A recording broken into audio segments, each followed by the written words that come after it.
Hello everyone and welcome to a new video. As you can see, I have a spreadsheet with me.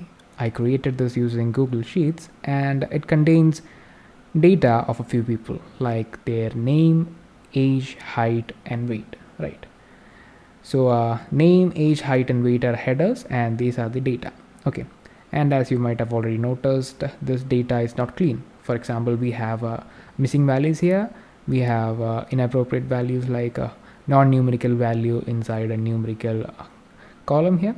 Like this is a string value amongst all other numerical values, and we have a similar value here, and we have data which doesn't make any sense. For example, we have age as 180 here, which doesn't make any sense.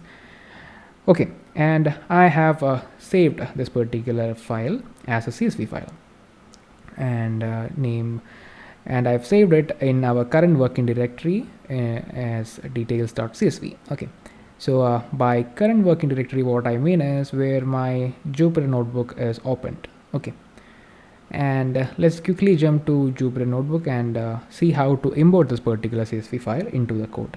Okay, fine. Let us first import our pandas library into the code by typing import pandas as pd, right? And run the cell. And the next thing that we're going to do is we're going to read our CSV file or import it into pandas and view it as a data frame. And in order to do that, we have to type pd dot and access the read CSV method, read underscore CSV, and inside the bracket provide the name of the CSV file, and in this case it is details.csv, and I'm going to give that details.csv and run this, and as you can see we have imported the CSV file as a data frame successfully, and the header inside our spreadsheet is taken as the column names here, right? Fine. If you don't have the CSV file inside your current working directory, what you have to do is you'll have to provide your entire path to that particular CSV file inside here. Okay, fine. Now let's see what all other parameters can be given inside this. Let's say when I import this particular CSV file, I don't want this particular header to be my column names. So what should I do now?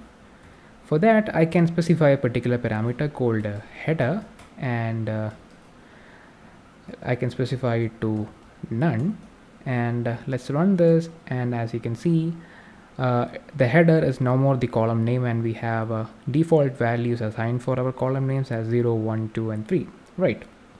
And what if I don't want it to be 0, 1, 2 and 3 and I want to give specified names for my columns? And for that I can give names equal to, and I can provide a list, and inside the list I can provide names for my columns. For instead of 0 I want maybe A, and instead of 1 I want B, and instead of 2 I want C, and instead of 3 I want D. Okay, and let's run the cell and see we have custom column names. Let us go back to the original CSV file now by removing these, and let's run this. And what if when I import this CSV file I don't want all these rows? Maybe I want to skip rows from 4 and I just want to keep rows 0, 1, 2 and 3. So what I can do for that is I can specify this parameter, which is n rows, and equal to, maybe I just want 3 rows or 4 rows. Okay, so it will take first 4 rows and skip the other rows. Okay, cool. Let's go back to the original CSV again, and when I check my original spreadsheet I have a missing value here, right? And when I read it in pandas, what I get is NaN, or not a number, right? And we can deal with NaN values much efficiently, but I do have to deal with these inappropriate string values first, right? If there was some particular way so that I can convert these string or inappropriate values into a NaN value, then I could deal with NaN values separately, right?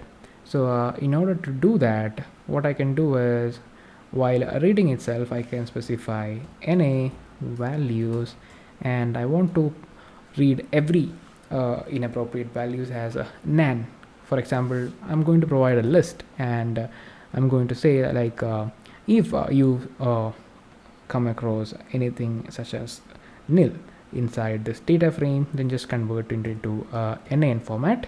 Okay, then if you find a NA value like n.a, this particular string somewhere in the data frame, then just convert it into an NaN value. And I'm going to run this, and as you can see, those both string values are converted into NaN. Okay, so once it is converted into NaN, then it is easy to deal with NA values later. Okay, so that's done. And but when I go back here and check, we have an inappropriate data here, right? Age cannot be 180. It doesn't make sense when it is inside the age column, but it do make sense when it is in heights column, right? So I want to change 180 also into NaN value. So what I can do is I can specify 180 here. If you find 180 somewhere in this data frame, then convert that into an NaN value. Run this, and height is changed, sorry, age is changed.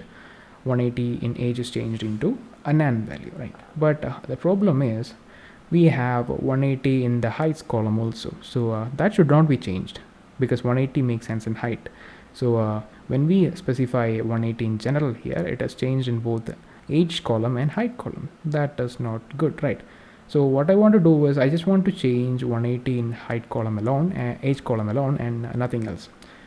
In order to do that, what I can do is I can specify values in the form of a dictionary instead of a list when I provide the NA values. And how to do that? Let's see. I'm going to backspace this, and I'm going to provide a dictionary, and as the key I'm going to pass the name of the column in which I want to change values. So I want to change 180 in age column, right? So first of all, I'm going to go back to the original data frame or CSV file, and it is this, and as NA value equal to a dictionary, and inside that first the age column as the first key, and inside the age column I want to change 180 first. So 180, and then I want to change this particular string value into NaN. Okay, so I will have to specify it as a list, right? So inside this list, so 180 should be changed inside age, and if you find this particular string inside age column, change it also into NA value or NaN value. Okay, so the next key is inside or it is the height column, which is height, and in that particular column I want to change this particular string, so just one value, so n.a. I don't want to specify it as a list, and that's it. Let's run this cell, and we get an error. It is NA value, so it is NA values. Okay, run this, and as you can see, we have 180 changed in age column, and 180 is kept as it is in height column, right? Perfect. So far we have discussed some important parameters that can be passed inside the CSV read CSV method, and we have changed a few values here, right? We have converted some values into NaN, right? Now it is time for us to save this particular file. Before saving this, I'm going to copy this into a variable, maybe df equal to this particular thing, and let's see what is inside df. Okay, so in order to save this, I'm going to use the toCSV method, and df dot to underscore CSV, and inside the bracket specify the name in which this particular file needs to be saved. So in this case I'm going to go with final.csv. okay, just hit run, and let's quickly check our original working directory, and we have this particular file saved in our working directory as final.csv.